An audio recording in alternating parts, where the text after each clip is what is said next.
Hi, my dear beautiful peoples and the world. Good morning. உலக மக்களே வணக்கம். அற்புதமான ஒரு வீடியோங்க இது. மிஸ் பண்ண பாருங்கள். பிகாஸ் எல்லாருக்குமே பிடிக்கும். ரஜினிகாந்த்னா எல்லாருக்கும் பிடிக்கும் தானே. ஓகேங்களா?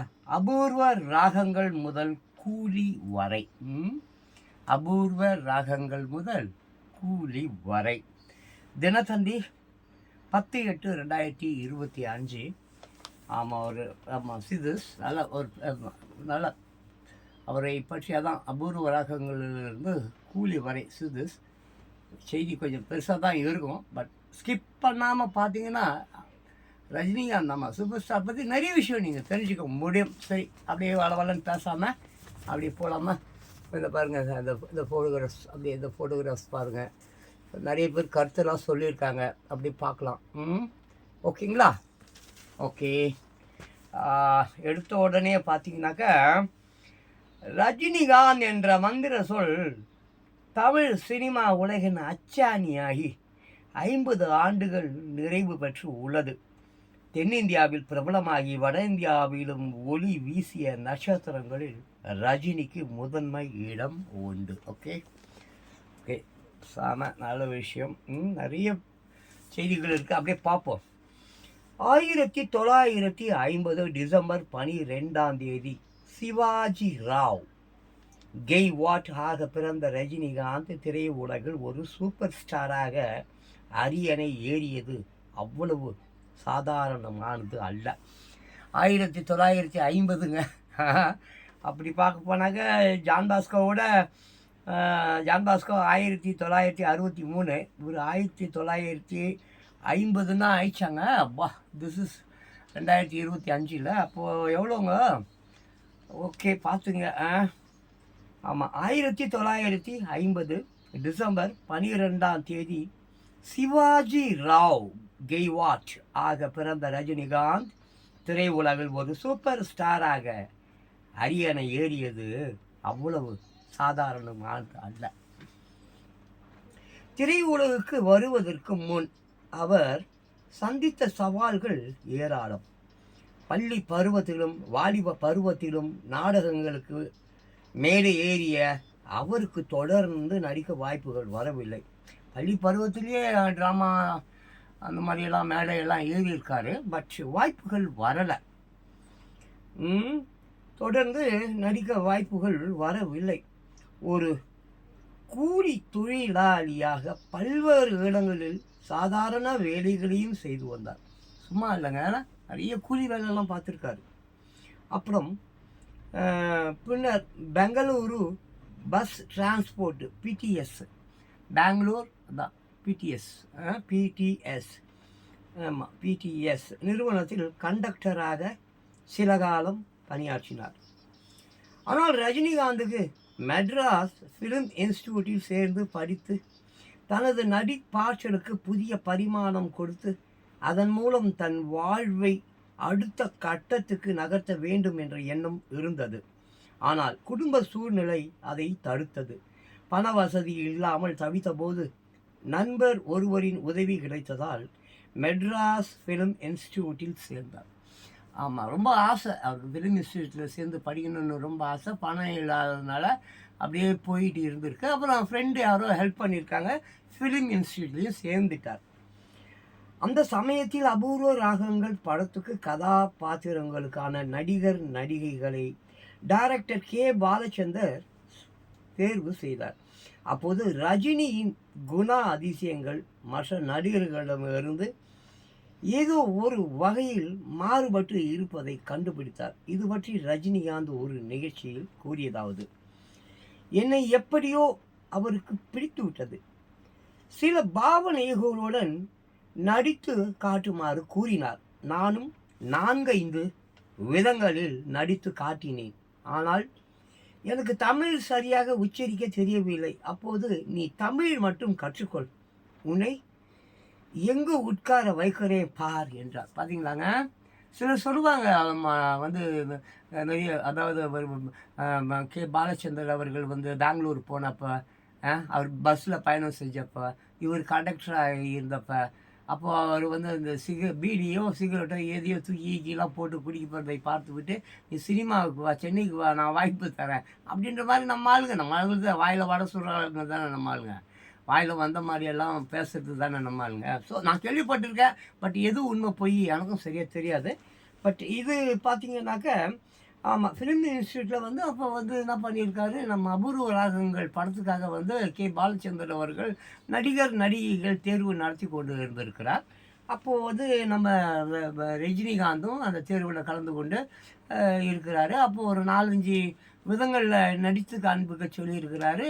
அவரும் நடித்து காண்பித்திருக்கிறார். தமிழ் உச்சரிப்பு சரியில்லை, எனவே தமிழ் வந்து ரொம்ப நல்லா, தமிழை நல்லா கற்றுக்கோ, உன்னை எந்த உயரத்துக்கு நான் கொண்டு போய் விடுறேன் பார் அப்படின்ற மாதிரி சொல்லியிருக்கிறாரு.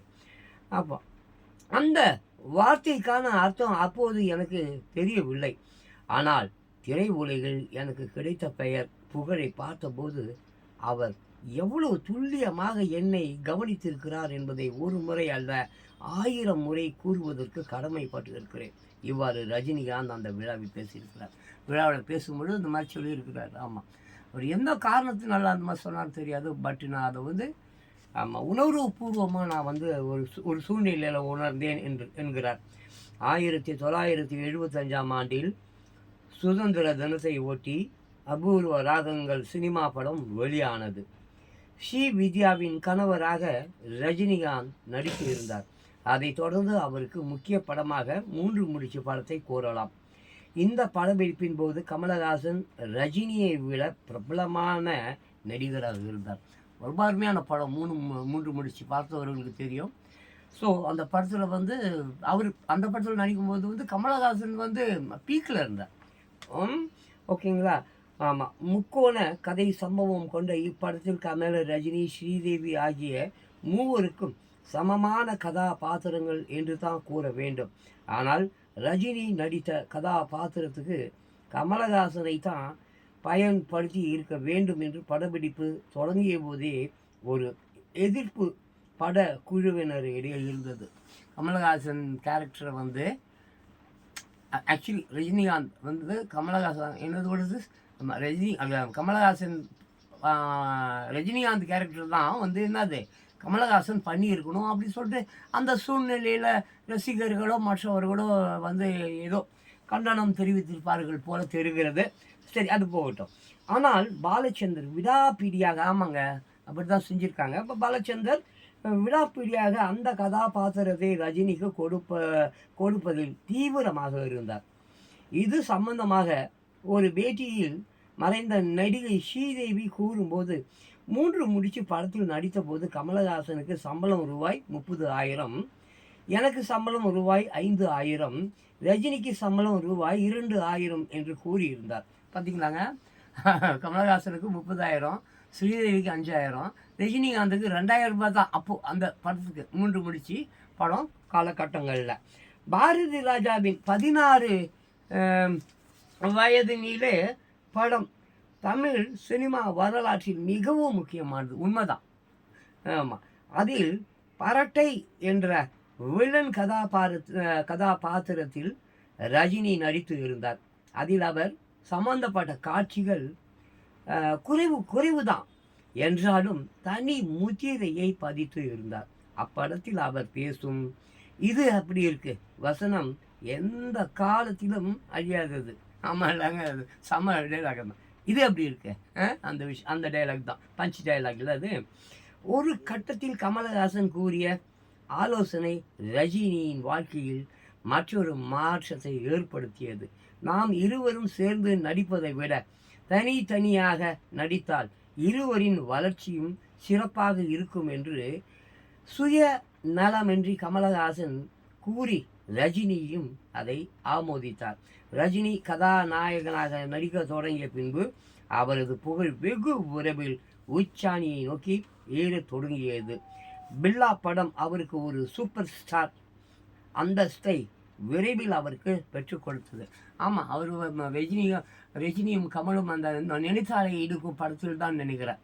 ஆமாம், எனக்கு சரியாக ஞாபகம் இல்லை, அப்படி தான் நான் நினைக்கிறேன். இஃப் மை மெமரி இஸ் கரெக்ட்னாக்க அந்த படத்தில் தான் ரஜினியும் கமலும் வந்து பேசிக்கொண்டாங்க. ஆமாம், ரஜினி நீயும் நானும் ஆமாம், நம்மளை வச்சு சினிமாக்காரங்க நல்லா பழைக்கிறாங்க. ஆமாம், நீயும் நானும் ஒரே படத்தில் நடிக்கிறத விட தனித்தனியாக ஆமாம் பிரிஞ்சு நடித்தா நம்ம 2 பேருக்கும் லைஃப் ரொம்ப நல்லா இருக்கும் அப்படின்னு சொல்லிட்டு எந்த படம் நினைத்தாலே இனிக்கும் படத்தில் தான் அதில் அவங்க 2 பேரும் நடிச்சிருப்பாங்க. அதுக்கப்புறம் தான் அவங்க வந்து தனித்தனியாக தனி ஹீரோஸ் அப்படின்ற மாதிரி நடித்தார்கள் என்று நான் நினைக்கிறேன். சரி, அது இருக்கட்டும். அப்புறம் பார்த்தீங்கன்னு சொன்னாக்க ஆமாம் ஆமாம் ஒரு கட்டத்தில் கமலஹாசன் கூறிய ஆலோசனையை ரஜினிகாந்த் வாழ்க்கையில் மற்றொரு ஆமாம் ஒரு கட்டத்தில் கமலஹாசன் கூறிய ஆலோசனை ரஜினியின் வாழ்க்கையில் மற்றொரு மாற்றத்தை ஏற்படுத்தியது. நாம் இருவரும் சேர்ந்து நடிப்பதை விட தனித்தனியாக நடித்தால் இருவரின் வளர்ச்சியும் சிறப்பாக இருக்கும் என்று சுயநலமின்றி கமலஹாசன் கூற ரஜினியும் அதை ஆமோதித்தார். ரஜினி கதாநாயகனாக நடிக்க தொடங்கிய பின்பு அவரது புகழ் வெகு விரைவில் உச்சாணியை நோக்கி ஏற தொடங்கியது. பில்லா படம் அவருக்கு ஒரு சூப்பர் ஸ்டார் அந்தஸ்தை விரைவில் பெற்றுக் கொடுத்தது. 3 முகம் படத்தில் அலெக்ஸ் பாண்டியன் என்ற கண்டிப்பான காவல் அதிகாரியாக நடித்து பட்டையை கிளப்பினார். 3 வேடங்களில் ரஜினி நடித்த முதல் படமும் அதுதான். அந்த படம் மிகப்பெரிய வசூலை குவித்தது. போலீஸ் வேடம் என்றால் அலெக்ஸ் பாண்டியன் கதாபாத்திரத்தையும் ரசிகர்கள் முன் மாதிரியாக பேச தொடங்கினர். ஆமாம், இந்த அலெக்ஸ் பாண்டியன் கேரக்டர் ரொம்ப இப்போது அந்த படம் பார்த்தா ரொம்ப அற்புதமாக இருக்கும். இப்போ கூட அந்த மாதிரி அந்த அலெக்ஸ் பாண்டியன் கேரக்டர் அவ்வளோ அருமையாக இருக்கும். போலீஸ்லாம் அலெக்ஸ் பாண்டியன் தான். அந்த மாதிரி ஒரு நான் சின்ன பிள்ளை தானே அப்பெல்லாம். ஓகே, அந்த மாதிரி இருந்தது. பேச தொடங்கினர். மகேந்திரன் டைரக்ஷனில் உருவான முள்ளும் மலரும் படத்தை தனது நடிப்பில் தனக்கு பிடித்த படமாக ரஜினிகாந்த் பல இடங்களில் கூறியுள்ளார். உண்மைதான், மகேந்திரன் படம் முள்ளும் மலரும் ஆமாம் அதை நல்ல சாங் ஒன்று கூட அது இருக்கும். ராமண்டாலு ராமண்டாலு எனக்கு ஒரு கவலை இல்லை. ரொம்ப அருமையான ஒரு படம் அது. ஆமாம், அது அடிக்கடியே வரும். அந்த படத்தை பற்றி பேசுவார். நான் கூட நிறைய அவருடைய பேட்டிகளில் பார்த்துருக்கேன், மேடை பேச்சுகள்லையும் கேட்டிருக்கேன். ஆமாம், முள்ளு மலரும் அப்படி ஒரு அற்புதமான ஒரு படம். சரிங்களா? அப்புறம் எம்ஜிஆருக்கு எங்கள் வீட்டு பிள்ளை எப்படி கமர்ஷியல் மெகா ஹிட் படமோ அதுபோல் ரஜினிகாந்துக்கு முரட்டு காளையை கூறலாம். ஆமாம், எங்கள் வீட்டு பிள்ளை படம் எப்படி எம்ஜி ராமச்சந்திரன் அவர்களுக்கு மிகப்பெரிய ஒரு ஹிட்டு, அதே மாதிரி முரட்டு காளையை நம்ம ரஜினிகாந்த் அவர்களுக்கு சொல்லலாம். ஏவிஎம் சரவணன் சற்று இடைவேளுக்கு பின்பு தயாரித்த படம் இதுவாகும். எஸ்பி முத்துராமன் இயக்கினார். அதுவரை கதாநாயகன் குணச்சித்திர கதாபாத்திரங்களில் கலக்கி வந்த ஜெய்சங்கரை ரஜினிக்கு வில்லனாகி பெரும் எதிர்பார்ப்பை ஏற்படுத்திய படம் இது. அதை மெய்ப்பித்தது என்பதில் ஐய கருத்துகள் இல்லை. வெற்றி படமாகவும் இது அமைந்தது. ஆமாம், ஜெய்சங்கருக்கு முதல் வில்லன் படம் என்றால் இதுதான், முரட்டு காளை தான். ஜெய்சங்கர் அவர் தென்னகத்து ஜேம்ஸ் பாண்ட். ஆமாம், எவ்வளோ படங்கள் அப்பா ஜெய்சங்கர் படங்கள் என்றால் எனக்கு அவ்வளோ தெரியும். எல்லா படமும் நான் ஏறக்குறைய பார்த்துருப்பேன். ஸோ அவருக்கு முதல் படம் வில்லனாக யாருக்கு ஜெய்சங்கருக்கு முரட்டு காளை வில்லனாக அது அவருக்கு முதல் படம். பட்டையை கிளப்பிய படம் முரட்டு காளை. அதான் சொல்கிறாங்களே, எங்கள் வீட்டு பிள்ளை மாதிரி நம்ம எஸ்பி முத்துராமன் அவர்கள் இயக்கிய படம், ஏவிஎம் அவர்களுடைய படம் அது. சரி, அப்புறம் அடுத்தது பார்க்கலாம். ரஜினி படங்கள் என்றாலே பாடல்கள் மிகவும் ரசிக்கக்கூடியதாக இருக்கும். ஒரு முறை இளையராஜாவோ ரஜினியும் மேடையில் ஒன்றாக பங்கேற்ற போது இளையராஜா இசையில் மாஸ் பாடல்கள் எனக்கு மிகவும் பிடிக்கும். பொதுவாக எம் மனசு தங்கம், ராம ஆண்டாலும் ராவணா ஆண்டாலும் எனக்கு ஒரு கவலை இல்லை என்பன உள்ளிட்ட பல பாடல்களை தனக்கு மிகவும் பிடித்தமான பாடல்கள் என்று கூறினார். அந்த அளவுக்கு இருவரும் புரிதலுடன் பாடல்களை கொடுத்தனர். ஆமாம், அந்த ஃபஸ்ட்டு பாட்டு என்ன பாட்டு பார்த்தீங்களா? அது பொதுவாக எம் மனசு தங்கம் அந்த பாட்டு. அப்புறம் அதான் முள்ளு மலரும் ராமாண்டாலு ராபனாண்டாலு அது. ஸோ 2 பேருமே பேருக்குமே இளையராஜாவுக்கும் சரி ரஜினிகாந்துக்கும் சரி மிகப்பெரிய ஒரு மிகப்பெரிய ஹிட்டுன்னே சொல்லணும். அதுக்கப்புறம் கார்த்திக், பிரபு, சரத்பாபு, சத்யராஜ் ஆகியோரையும் தன் படத்தில் பிரதான கதாபாத்திரங்களில் நடிக்க ரஜினி ஊக்குவித்தார். ரஜினியுடன் பிரபல நடிகைகள் பலர் நடித்திருந்தாலும் ரஜினி ஸ்ரீபிரியா ஜோடி நன்றாக ஈர்ப்பதாக ரசிகர்கள் கூறுவது உண்டு. ஆனால் தன்னை நடிப்பில் கவர்ந்தது ஆனால் நடிப்பில் கவர்ந்தது 1970களில் படாபட் ஜெயலட்சுமி என்றும் அதற்கு பிந்தைய காலங்களில் ராதிகா என்றும் ரஜினிகாந்த் கூறியிருக்கிறார். ஆமாம், படாபட் ஜெயலட்சுமி கூட வந்து சில படங்கள்லாம் இருக்குது. அதில் வந்து 6லிருந்து 60 வரை வந்து ஒரு அற்புதமான படம். ரஜினிகாந்த் படாபட் ஜெயலட்சுமி அதில் நடிச்சிருப்பாங்க. ஆமாம், ராதிகாவும் அது போல தான். ஆமாம், நிறைய படங்கள் ரஜினிகாந்த் அது ஒடுது அது பேர் என்னதுங்க, பில்லா ராதிகா தான் நினைக்கிறேன். இல்லை, எஸ், ஆமாம், ராதிகா அண்ட் இன்னொரு கேரக்டர் இருக்குது. டபுள் ஆக்டிங் தானே அவர் அதில். சரி, சரியாக ஞாபகம் இல்லை. அப்புறம் பாருங்கள், எம்ஜிஆருக்கு நம்பியார் எப்படி பொருத்தமான வில்லனோ அதே போன்று ரஜினிக்கு ஏற்ற வில்லன் யார் என்றால் டக்கென்று ஆமாம் மனதுக்கு வருபவர் ரகுவரன் தான். ஏற்கனவே ரஜினியும் ரகுவரனும் மனிதன், ராஜா சின்ன ரோஜா, சிவா, மிஸ்டர் பாரத் உள்ளிட்ட படங்களில் இணைந்து நடித்து இருக்கிறார்கள். ஆனால் பாட்ஷா படம் ரஜினி ரகுவரன் இருவருக்குமே ஒரு முக்கிய மைல்கல்லாக அமைந்தது. வில்லன் என்றால் ஆண்டனி கதாபாத்திரத்தையும், டான் ஹீரோ என்றால் மாணிக் பாஷாவையும் நம் கண் முன் இன்றளவு நிறுத்துகிற படம் எது என்றால் அது வந்து நம்ம பாஷா தான். ரஜினி படங்களிலேயே அனைத்து சென்டர்களிலும் பெரும் வசூலை ஈட்டிய படமாக பாட்ஷா இருந்தது. ஆமாம், ரகுவரனை நம்ம மறைந்த ரகுவரனை வந்து நம்ம இந்த இடத்துல வந்து நினைவு கூற வேண்டும். ஆமாம், நான் வந்து மனிதன் படம் கூட வந்து ரகுவரன் ரஜினிகாந்த் கூடலாம் நான் வேலை பார்த்துருக்கேன். சின்ன வேலை தான், பெரிய அளவில் இல்லை. அது வேண்டாம், அதை விட்டுடுவோம். ஸோ அற்புதமான ஒரு நடிகர் என்றால் அது நம்ம ரகுவரனை நம்ம சொல்லலாம். ஓகேங்களா? அதுக்கப்புறம் வந்து பொதுவாக ரஜினியின் பட பெயரை வைத்துக்கொள்ள இளம் தலைமுறை நடிகர்கள் ஆர்வம் காட்டுவார்கள். தற்போது ரஜினியின் 171 படமான கூலி அவரது பொன் விழா ஆண்டில் வருகிற 14ஆம் தேதி வெளி ஆகிறது. ஆனால் கூலி என்ற தலைப்பில் ஏற்கனவே சரத்குமார் மீனா நடிப்பில் 1995ஆம் ஆண்டில் படம் வெளியாகி உள்ளது. அந்த படத்தின் பெயரை ரஜினி படத்துக்கு வைத்திருப்பது வித்தியாசமாகவும் பார்க்கப்படுகிறது. உண்மைதாங்க, ஏற்கனவே ஒரு டைட்டில், சில டைட்டில் எல்லாம் பார்த்தீங்கன்னாக்க ஆமாம், எம்ஜிஆர் படங்களாகட்டும், சிவாஜி படம், நிறைய பேர் ஆமாம் பழைய படங்களுடைய டைட்டில்களை வந்து இப்போது வந்து எடுத்து யூஸ் பண்ணுறாங்க.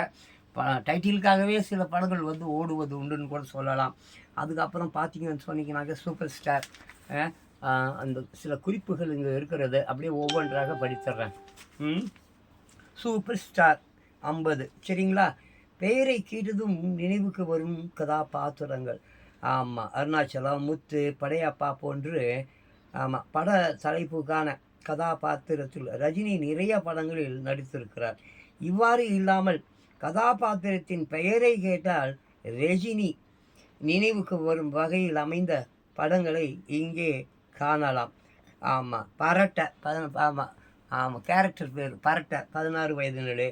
அப்புறம் ஐயம்பேட்டை அறிவுடை நம்பி கலிய பெருமாள் சந்திரா திருமுகில் செமையாக இருக்கும். அறியமானது ஐயம்பேட்டை அறிவுடை நம்பி கலிய பெருமாள் சந்திரன் ரொம்ப செம படம் அது, பாலச்சந்தர் படம் திருமுண்டு. அப்புறம் காளி, அதான் முள்ளு மலரும். அதுக்கப்புறம் அலெக்ஸ் பாண்டியா 3 முகம். அப்புறம் வந்து காளையம் முரட்டு காளை.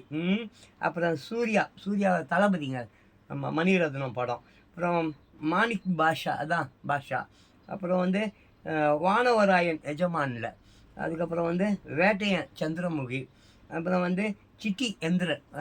சும்மா கேரக்டர் சொன்னாலே இப்போ ரஜினிகாந்த் பெயரவே சொல்ல வேணாம், கேரக்டர் பேரை சொன்னாலும் போதும், படம் இந்த படம் நம்ம சொல்லிடலாம். அந்த மாதிரி ரஜினி பஞ்சி டைலாக்ஸ்ன்னு பார்த்தாக்க ஆமாம் இது எப்படி இருக்குது, அது வந்து 16 வயது நிலை.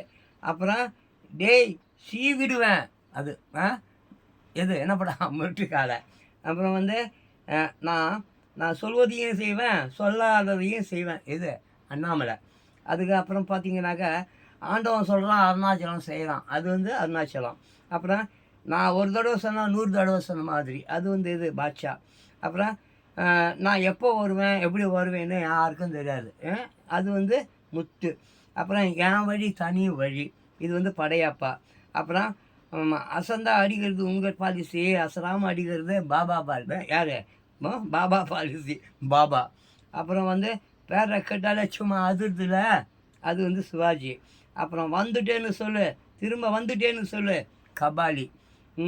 அப்புறம் என் கொடி பறக்க வேண்டிய இடத்துல வேற எவன் கொடியா பறக்கும் காலா. என் கொடி பறக்க வேண்டிய இடத்துல வேற எவன் கொடிடா பறக்கும் என்ன படாது காலா. இப்படி பஞ்சு டைலாக்கு அப்படின்னு சொன்னால் அந்த படங்களை எல்லாம் வந்து நம்ம சொல்லலாம். அப்புறம் சூப்பர் ஸ்டார் 1 திரை வாழ்க்கையில் ரஜினிக்கு இது பொன் விழா ஆண்டு. ஓகேவா? சூப்பர் ஸ்டார் ரஜினிக்கு இது வந்து பொன் விழா ஆண்டு. 2 இன்னும் சில மாதங்களில் அவர் தனது 75 வயதை பூர்த்தி செய்ய இருக்கிறார்.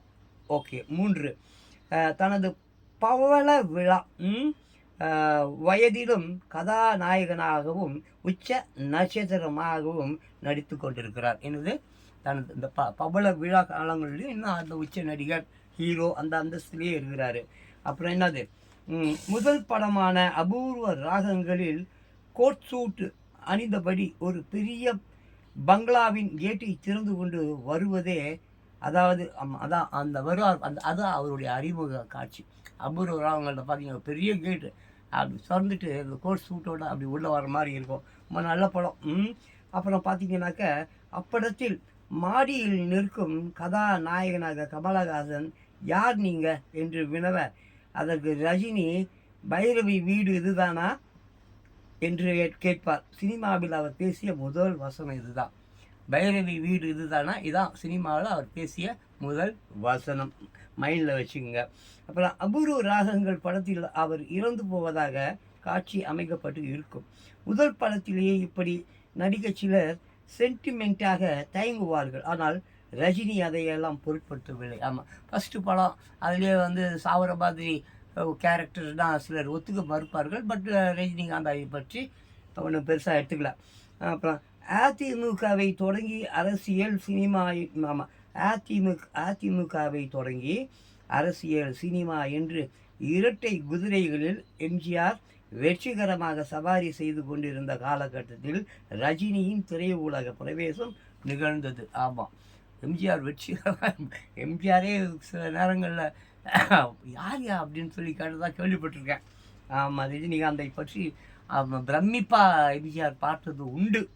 ஆமாம், அபூர்வ ராகங்கள் வெளியான ஆண்டிலேயே எம்ஜிஆரின் இதே கனி, நாளை நமதே, நினைத்ததை முடிப்பவன், பல்லாண்டு வாழ்க ஆகிய படங்கள் வெளியாகி சக்கை போட்டன. ஆமாம், ரஜினிகாந்த் அந்த காலகட்டத்திலேயும் எம்ஜி ராமச்சந்திரன் அவர்கள் படம் ஒன்றும் அப்படி ஒன்றும் சோடையாகி விடவில்லை. ஆமாம், மிகப்பெரிய அளவில் ஹிட்டு கொடுத்து தான் இருந்தார் எம்ஜி ராமச்சந்திரன். அப்புறம் வசன உச்சரிப்பில் நடையில், சண்டை காட்சிகளில் வேகம், அனாவசியமான உடல் மொழி, ஸ்டைல் இதுதான் ரஜினியின் அடையாளமானது. அவருடைய அந்த வேகம், ஸ்டைல், ஆமாம், எதுக்கு எடுத்தாலும் அந்த அந்த தம்மு போடுறது, தலையை வாடுறது, இதுதான் ரஜினியின் அடையாளம் ஆனது. ரஜினி கதாநாயகனாக நடித்த முதல் படம் 1978 பாஸ்கர் இயக்கத்தில் வெளியான கலை ஞானத்தின் பைரவி. ரஜினி கதாநாயகனாக நடித்த படம் எதுனா பைரவி. அது பாஸ்கருடைய இயக்கத்தில் அதான் ஃபஸ்ட்டு படம். அவர் கதாநாயகனாக நடித்த முதல் படம் எதுவென்றால் பைரவி. சரிங்களா? அப்புறம் இமேஜ் என்ற ஒரு வட்டத்துக்குள் அவர் சிக்கி கொண்டதால் பிந்தைய நாட்களில் முள்ளும் மலரும், காளி, எங்கேயோ கேட்ட குரல், குமாரன் 6 to 60 வரை, சந்தானம் போன்ற கனமான பாத்திரங்களை அவர் இழக்க நேரிட்டது என்று தான் சொல்ல வேண்டும். ஆமாம், உண்மைதான். அந்த படங்கள்லாம் வந்து ரொம்ப அழுத்தம் நிறைந்த படங்கள். போனா ஒரு கேள்விக்குறி இதில் குறிப்பிடப்படவில்லை. நிறைய படங்கள் இருக்குதுங்க. ஆமாம், எனக்கு தப்பு தாளங்கள்னு சொல்லிட்டு ஒரு படம், அதெல்லாம் செம படம், பாலச்சந்தர் படம். சரி, அதை விடுங்க. பல மொழிகளில் 170 படங்களுக்கு மேல் நடித்துள்ள இவர் பிளட் ஸ்டோன் என்ற ஒரு ஆங்கில படத்திலும் நடித்து இருக்கிறார். ஆமாம், பிளட் ஸ்டோன் ஒரு இங்கிலீஷ் படம். அது நான் பார்த்துருக்கேன். அந்த படம் டாக்ஸி டிரைவராக வருவார். ஓகேங்களா? பல மொழிகளில் 170 படங்களுக்கு மேல் நடித்துள்ள இவர் பிளட் ஸ்டோன் என்ற ஒரு ஆங்கில படத்திலும் நடித்திருக்கிறார். இந்த பிளட் ஸ்டோன் யார் ப்ரொடியூசர் பார்த்தீங்கன்னாக்க இந்த அமிர்தராஜ் அவர் தான். அவங்க பெரிய பேட்மிண்டனில் பெரிய பெரிய பணக்காரங்க. அமெரிக்காலேயும் லண்டன்லேயும் எங்கேயோ அவங்க செட்டில்டு. அவங்க தான் இந்த பிளட் ஸ்டோன் படம் பண்ணாங்க. அதில் வந்து டாக்ஸி டிரைவர் இந்தியாவில் வந்து காட்சிகள் அமைக்கப்பட்டிருக்கோம். இப்போ இந்தியாவில் வந்து அந்த டாக்ஸி டிரைவர் அந்த மாதிரி ஒரு கேரக்டர் வந்து ரஜினிகாந்த் அந்த படத்தில் பண்ணியிருப்பார். நான் பார்த்துருக்கேன் அந்த படம். அதுக்கப்புறம் அபூர்வ ராகங்கள் வெளியான ஆண்டிலேயே புட்டண்ணா புட்டண்ணா கனவின் இயக்கத்தில் கதா சங்கமா என்ற கன்னட படத்திலும் ரஜினி எடுத்திருக்கிறார். புட்டண்ணா கன்னட படத்துலையும் அவர் நடிச்சிருக்கிறாரு. தென் ஆஃப்டர்வர்ட்ஸ் பார்த்தீங்கன்னா அவள் ஒரு தொடர்கதை படத்தை தெலுங்கில் அந்துவேணி கதா என்ற பெயரில் கே பாலச்சந்தர் இயக்கிய போது அதில் மூர்த்தி என்ற பாத்திரத்தில் தமிழ் ஜெய்கணேஷ் நடித்தது ரஜினியை அறிமுகப்படுத்தியிருக்காங்க. இதில் அந்த அவள் ஒரு தொடர்கதை பதம் தெலுங்கில் பண்ணாங்க பார்த்தீங்களா? அதில் இவர் ஜெய்கணேஷ் நடித்த அந்த கேரக்டர் ஜெய்கணேஷ்னா அந்த சாங்ஸ் எல்லாம் உங்களுக்கு ஞாபகம் வந்துடும். தெய்வம் தந்த வீடு வீதிருக்கு தமிழில் வந்து பார்த்தீங்கன்னா ஜெய்கணேஷ் பண்ணியிருப்பார். அதை வந்து இவர் வந்து தெலுங்கில் பண்ணியிருக்கிறாரு. பாலச்சந்தர் பண்ண வச்சுருக்காரு. அப்படி தான் நினைக்கிறேன். சரி, அதுக்கப்புறம் பார்த்தீங்கன்னா ஐவி சசி இயக்கத்தில் 1979 வெளியான அலாவுதீனும் அற்புத விளக்கம் என்ற படத்தின் மூலம் மலையாள பட உலகிலும் கால் பதித்தார். அலாவுதீனும் அற்புத விளக்கம் மலையாள படமா என்னன்னு சரியாக தெரியல. கமல்ஹாசனும் அதில் இருப்பார். மலையாளத்துலேயும் கால் பதித்து இருக்கிறார். சரி, அதுக்கப்புறம் வந்து ராமாநாயுடு இயக்கத்தில் 1983 வெளியான அந்தா கானூன் மூலம் இந்தி திரை உலகிலும் அறிமுகமானார். அந்தா கானூன் சம படங்க. ஆமாம், அந்தா கானூன் ரேகா. ஆமாம், நம்ம ஜெமினி கணேசன் மகள் ரேகா இருக்காங்களே, அவங்க தான் ஹீரோயினா இல்லை வேறு யாரோ ஒரு நடிகைங்க நல்லா இருப்பாங்க. அவங்க பேர் எனக்கு ஞாபகத்துக்கு வரல, தெரில, சரியாக ஞாபகத்துக்கு வரல. ஓகேங்களா, சம படம். நான் பார்த்துருக்கேன் அந்த படம் அந்தா கானூன். ஓகேங்களா, அந்தா கானூன் மூலம் இந்தி திரை உலகிலும் வந்து இந்தியில் நிறையா ஒரு படங்கள் ஷங்கர், சலீம், சைமன் அந்த மாதிரி நிறைய படங்கள் இருக்குது. ஆமாம், அறிமுகமான 1977 ஆண்டில் மட்டும் இவரது நடிப்பில் 15 படங்கள் வெளியாகின. பெரிய விஷயங்க. 1977 ஆண்டில் மட்டும் இவரது நடிப்பில் 15 படங்கள், ஒரு வருடத்துக்கு 15 படங்கள் என்பது ஒரு பெரிய விஷயம். ஜெயலலிதா அவர்கள் தான் அந்த ரெக்கார்டை பண்ணியிருக்காங்கன்னு நினைக்கிறேன். அவங்க தான் ஏதோ ஒரு வருடத்தில் 12 படமா 17 படமா எனக்கு சரியாக தெரியல. நான் அவங்க தான் வந்து அதிகமாக படம் பண்ணியிருந்தாங்கன்னு நினச்சிக்கிட்டு இருந்தேன். இவர் தான் பண்ணியிருக்காருங்க, 15 படங்கள் பண்ணியிருக்காருங்க ஒரே வருஷத்தில். அதாவது 1977 ஆண்டில் மட்டும் இவரது நடிப்பில் 15 படங்கள் வெளியாயின. இப்போல்லாம் வந்து பார்த்திங்கன்னா 3 வருஷத்துக்கு ஒரு படம்ன்ற மாதிரி ஆயிடுச்சு. நல்லது தான் அதுவும். சரி, அப்புறம் மாப்பிள்ளை ஸ்ரீவித்யா, மன்னன் விஜயசாந்தி, படையப்பா ரம்யா கிருஷ்ணன், சந்திரமுகி ஜோதிகா ஆகிய படங்கள் பெண் கதாபாத்திரங்களுக்கும் முக்கியத்துவம் கொடுத்தன. அதுதான் ரஜினிகாந்த் வந்து இந்த படங்களில் வந்து நடித்திருந்தாலும் அதில் வந்து முக்கியமாக நம்ம மாப்பிள்ளை அப்படின்னு சொல்லி எடுத்திங்கன்னா ஸ்ரீவித்யாவுக்கு தான் அதில் வந்து முக்கியத்துவம். மன்னன் எடுத்துக்கினாக்க விஜயசாந்திக்கு தான் அதில் வந்து முக்கியத்துவம். படையப்பா எடுத்துக்கினாக்க ராமகிருஷ்ணனுக்கு தான் அதில் வந்து முக்கியத்துவம். சந்திரமுகினா ஜோதிகாவுக்கு தான். ஆகிய படங்கள் பெண் கதாபாத்திரங்களுக்கும் முக்கியத்துவம் கொடுத்தன. தனது நடிப்பில் வெளியான வள்ளி, பாபா ஆகிய 2 படங்களுக்கு ரஜினி திரைக்கதை எழுதியுள்ளார். ஆமாம், வள்ளிக்கும் பாபாவுக்கும் திரைக்கதையை வந்து யார்? ரஜினிகாந்த் தான் எழுதி இருக்கிறாரு. சரிங்களா, ஓகே. அப்புறம் பார்த்தீங்கன்னாக்க மன்னன் படத்தில் எஸ் ஜானகியுடன் இணைந்து அடிக்குது குளிரு என்ற பாடலை பாடினார். அடிக்குது குளிரு அந்த மாதிரி ஒரு சாங் கேட்டுருப்பீங்க.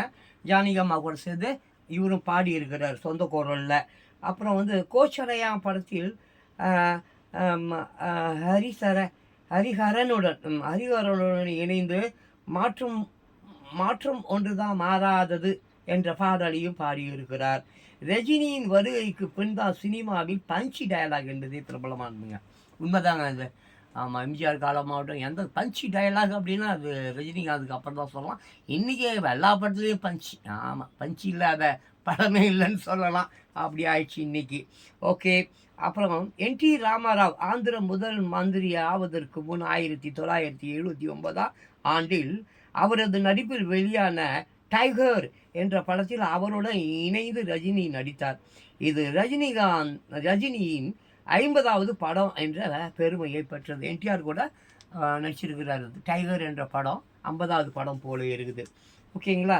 அப்புறம் அதிகபட்சமாக எஸ்பி முத்துராமன் இயக்கத்தில் 25 படங்கள் நடித்து இருக்கிறார். உண்மைதாங்க. ஆமாம், எஸ்பி ராமச்சந்திரனுக்கும் ரஜினிகாந்துக்கும் அப்படி ஒரு உறவு. ஆமாம், அந்த மாதிரி அது வந்து ஆமாம், எஸ்பி முத்துராமன் இல்லைன்னா ரஜினிகாந்த் இல்லை, ரஜினிகாந்த் இல்லைன்னா எஸ்பி முத்துராமன் இல்லை. அப்படி பேசிக்கிட்டவங்களால நான் பார்த்துருக்குறேன். நான் என் வயதில் நடந்த விஷயங்கள் தானே இதெல்லாம். நானும் சினிமாக்காரன் தானே, நானும் 18 வருஷம் சினிமாவில் இருந்திருக்கிறேனே. சரி, அப்புறம் அது விட்டுங்க. ஆமாம் ஆமாம், ரஜினி என்ற வார்த்தை கே பாலச்சந்தர் கண்டுபிடித்தார். நான் அதை மெருகேற்றி பட்டை தீட்டினேன் என்று பெருமையுடன் எஸ்பி முத்துராமன் கூறியிருக்கிறார். ஆமாம், ரஜினி அப்படின்ற ஒரு பாலச்சந்தருடைய கண்டுபிடிப்பாக இருந்தால் கூட கண்டிப்பாக உண்மைதான். எஸ்பி பாலசுப்ரமணியன் தான் எஸ்பி பாலசுப்ரமணியன் சொல்லிட்டு பாருங்க, எஸ்பி முத்துராமன் அவர் தான் ரஜினியின் மிகப்பெரிய வளர்ச்சிக்கு ஆதாரமாக இருந்தவர். அது யாராலையும் மறுக்க முடியாதுங்க. பாலச்சந்தர் காட்ஃபாதராக இருக்கலாம், பட் எஸ்பி முத்துராமன் தான் அவர் தாங்க, வேறு எதுவும் சொல்கிறதுக்கு இல்லை. அப்புறம் தனது நண்பரான கமலஹாசனுடன் இணைந்து 9 தமிழ், 2 தெலுங்கு, 1 ஹிந்தி என மொத்தம் 12 படங்களில் நடித்து இருக்கிறார். அப்புறம் நினைத்தாலே இனிக்கும் தான் ரஜினி கமல் கடைசியாக இணைந்து நடித்த படம். நான் தான் சொன்னேனே. ஆமாம் ஆமாம், நான் ரொம்ப நினைத்தாலே இனிக்கும் படம் நான் ஒரு 30 தடவை பார்த்துருப்பேன்னா நம்புவீங்களா? ஆமாம், எல்லா பாட்டும் நான் பாடுவேன். நினைத்தாலே இனிக்கும் படத்தில் இருக்கிற எல்லா சாங்கும் நான் பாடுவேன், நானே பாடுவேன். இப்போ பாட சொன்னால் கூட பாடுவேன். அந்த அளவுக்கு அந்த பாடல்கள் எனக்கு அவ்வளோ பிடிக்கும். அதனால தான் அவங்க அந்த படத்தில் தான் 2 பேரும் நம்ம தனித்தனியாக நம்ம போயிடலாம், சும்மா நம்மளை வச்சு இந்த ப்ரொடியூசரும் டைரக்டரும் நல்லா சாப்பிட்றாங்க, நம்மளை சம்பாதிக்க விட மாட்டாங்க. நீ தனியாக போய் நீ நல்லா சம்பாதிக்கலாம், நான் தனியாக போகிறேன் நான் நல்லா சம்பாதிக்கலாம் என்பது போல் பேசி கொண்டாங்க. எனக்கு அது நம்ம நேரடியாக அவங்கக்கிட்ட சொல்லலை. நான் அந்த காலத்தில் அவங்க பக்கத்தில் அருகில் இருந்த போனால் வந்தேன், அதனால் எனக்கு தெரியும். சரி, ஓகே, அது எதுக்கு நமக்கு தேவையில்லாத விஷயம். நினைத்தாலே இனிக்கும் தான் ரஜினி கமல் கடைசியாக இணைந்து நடித்த படம். ஸ்ரீபிரியா ஸ்ரீதேவியுடன் இணைந்து ரஜினி அதிக படங்களில் நடித்து இருக்கிறார். ஆமாம், ஸ்ரீபிரியாவும் ஸ்ரீதேவி தான் ரஜினி கூட நிறைய படங்கள் நடிச்சிருக்கிறாங்க, அது மாற்று கருத்து இல்லை. தாதா சாஹேப், அந்த பால்கே, அப்புறம் பத்ம விபூஷன் உள்ளிட்ட பல விருதுகள் பாபா என்னது அது அந்த விருது பாபா சாஹேப்பு பாபா சாஹேப், அப்புறம் பால்கே, பத்மபூஷன் இந்த மாதிரி விருதுகள்லாம் வாங்கியிருக்கிறாரு. அப்புறம் தான் கண்டக்டராக இருந்தபோது பயன்படுத்திய உடைகள் மற்றும் பழைய புகைப்படங்கள் போன்றவற்றை பாதுகாத்து வைத்திருக்கிறார். என்னை போல இருக்குது. நான் எங்கள் அப்பா யூஸ் பண்ண டை எல்லாம் வச்சுன்னுக்கிறேன். 40-50 வருஷத்துக்கு முன்னால் எங்கள் அப்பா யூஸ் பண்ண டை, வாட்சி, கர்ச்சீஃபு இதெல்லாம் பத்திரம் பண்ணி பெட்டியில் போட்டு வச்சுன்னு இருக்கிறேன். அந்த மாதிரி அவர் அந்த கண்டக்டராக இருந்தார் பார்த்தீங்களா, அந்த யூனிஃபார்மாக அது பத்திரம் பண்ணி வச்சுன்னு இருக்கிறார் போல் இருக்குது. அதுக்கப்புறம் பார்த்தீங்க, ஆமாம், ரஜினிக்கு ஜோடியாக நடித்த சுமத்ரா, ஸ்ரீவித்யா போன்ற பலர் பின்னாளில் அவருக்கு அம்மாவாக அக்காவாகலாம் நடிச்சிருக்காங்க. உண்மைதான். Sumathra she is a beautiful ஆக்ட்ரஸ்ங்க. ஆமாம், போனா ஒரு கேள்விக்குறியில் சுமத்ராவுக்கு அப்படி ஒரு கேரக்டர். ஆமாம், விஜய் சிவகுமார் ஏமாற்றிட்டு போயிடுவார். அப்போது ரஜினிகாந்த் தான் சுமத்ராவுக்கு அதான் ராஜா என்பார் மந்திரி என்பார் ராஜ்யம் இல்லையால அந்த படம் போனா ஒரு கேள்விக்குறி. ரொம்ப அற்புதமான படம், எனக்கு ரொம்ப பிடிச்ச படம். ஆமாம், ரஜினிக்கு ஜோடியாக நடித்த சுபத்ரா, ஸ்ரீவித்யா போன்ற பலர் பின்னாளில் அவருக்கு அம்மாவாக அக்காவாகலாம் நடித்திருக்காங்க. சரி, அப்புறம் ரஜினியுடன் குழந்தை நட்சத்திரமாக நடித்த மீனா பிற்காலத்தில் அவருக்கு ஜோடியாக நடித்தார். ஆமாம், அந்த அன்புள்ள ரஜினிகாந்த் படத்தில் மீனா அந்த ஏதோ அது ஒரு ஸ்கூலில் ஏதோ மாற்றுத்திறனாளி போல் நடிச்சிருக்கோம். பிற்காலத்தில் பார்த்தீங்கன்னா மீனா ரஜினிகாந்த் அவர்களுக்கு ஜோடியாக நிறைய படங்கள் ஆமாம், முத்து, அப்புறம் இன்னும் சில படங்கள்லாம் இருக்குது, எனக்கு ஞாபகத்துக்கு வரல. ஓகேவா? அப்புறம் திரையில் பார்க்கும் ரஜினி வேறு, ஆமாம், தரையில் பார்க்கும் ரஜினி வேறு.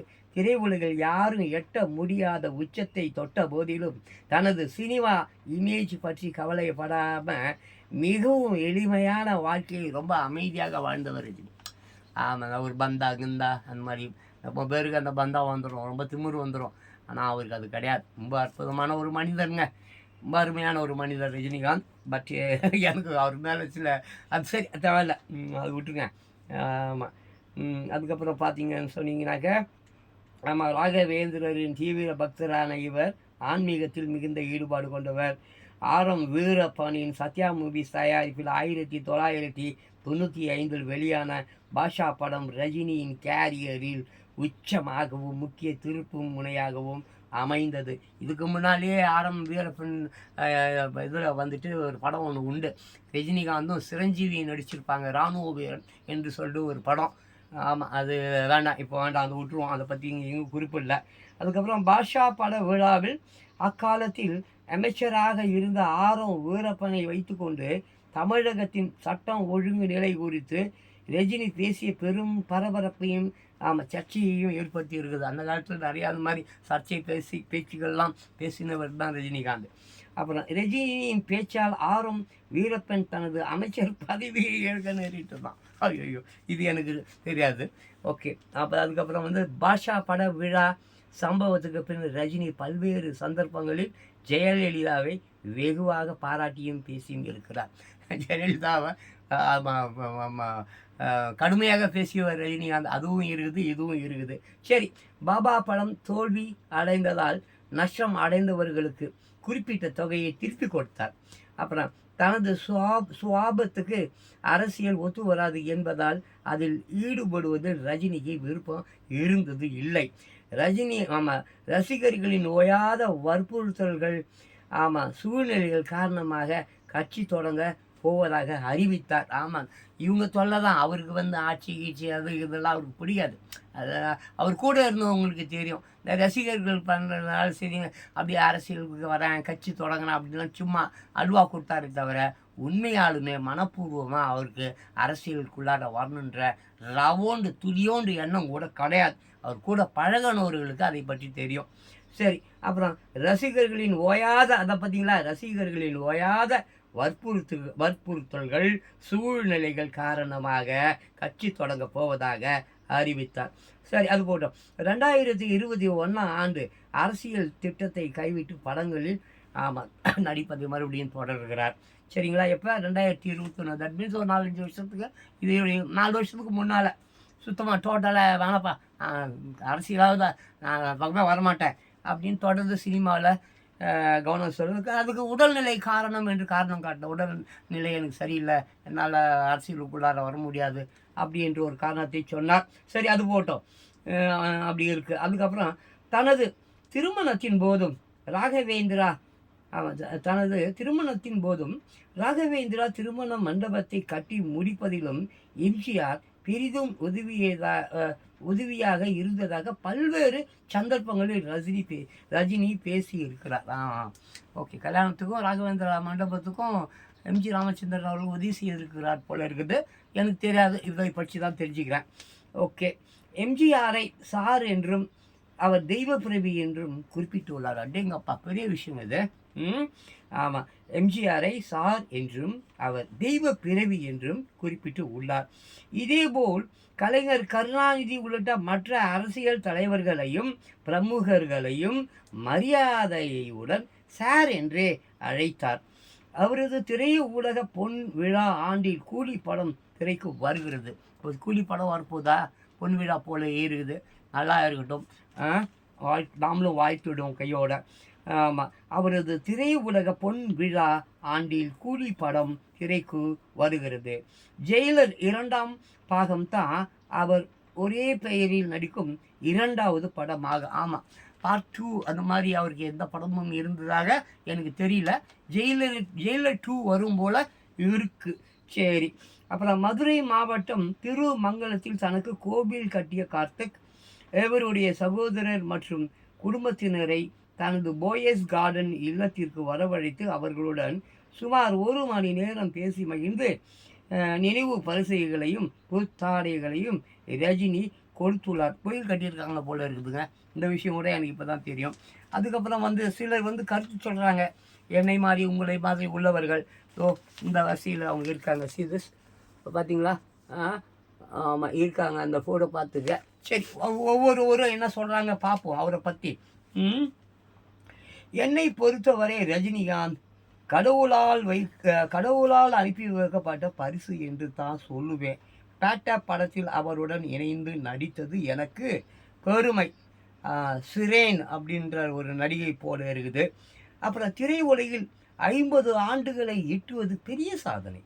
அந்த வகையில் ரசிகர்கள் மனதில் சூப்பர் ஸ்டாராக அவர் நிறைந்து இருக்கிறார் என்றாலும் இருக்கிறார். என்றென்றும் மகிழ்வுடனும் நல்ல உடல் நலத்துடனும் பெருவாழ்வு வாழ வேண்டும். இது யார்? அம்பிகா. ஆமாம், அம்பிகா. ஓகே, யார்? ராதாவுடைய அக்கா. சரியா? அதுக்கப்புறம் யாருன்னு பார்ப்போம். ராஜாதி ராஜா படத்தில் ரஜினிகாந்தோடு நடித்தேன். ஆமாம், திரைக்கு வெளியேயும் அவர் ஒரே மாதிரி தான். சினிமாவில் ஏராளமான சாதனைகளை படைத்த ரஜினிகாந்தின் இந்த புதிய சாதனைக்கும் வாழ்த்துக்கள். நதியா எந்த நாம் பூவே பூச்சூடவா அந்த நதியா. அதுக்கப்புறம் யார் பார்த்தாக்க, சினிமா உள்ள மட்டும் அவரது புகழ் என்றென்று நிலைத்து இருக்கும். ரஜினிகாந்தின் 50ஆம் ஆண்டில் என் இயக்கத்தில் அவர் நடித்துள்ள கூலி படம் வெளியாவது எனக்கு பெரும் மகிழ்ச்சியையும் பெருமையையும் கொடுத்திருக்கிறது. லோகேஷ் கனகராஜ் படம் போல இருக்குதுங்க கூலி. அதுக்கு அடுத்தது பார்த்தீங்கன்னாக்க, சினிமா வரலாற்றில் அரிதாகவே தோன்றும் அதிசயங்கள் சில உள்ளன. ரஜினிகாந்த் அத்தகைய அதிசயங்களில் ஒன்றாக திகழ்கிறார். அவர் வெறும் சூப்பர் ஸ்டார் அல்ல, ஒரு இயற்கை சக்தி. அவருடைய 4 படங்களை இயக்கிய நான் என்னை மிக மிக அதிர்ஷ்டசாலியாக ஆக்கி உள்ளது. இது யாருனாக்க சுரேஷ் கிருஷ்ணாங்க. ஆமாம். ஸோ இப்படியாக இவ்வளோ பெரிய ஒரு மிகப்பெரிய பக்கத்தை அப்படியே முழுசாக படிச்சிருக்கேன். ஓகேங்களா? சிதுஸ் இன்னும் கொஞ்சம் கிட்ட காட்டுறேன். ஓகேங்களா? அபூர்வ ராகங்கள் முதல் கூலி வரை ஸ்கிப் பண்ணாமல் பாருங்கள். ரஜினிகாந்த் பற்றி நிறைய தகவல்கள் இதில் இருக்கிறது. Okay, thank you. நெக்ஸ்ட் வீடியோவில் பார்க்கலாம்.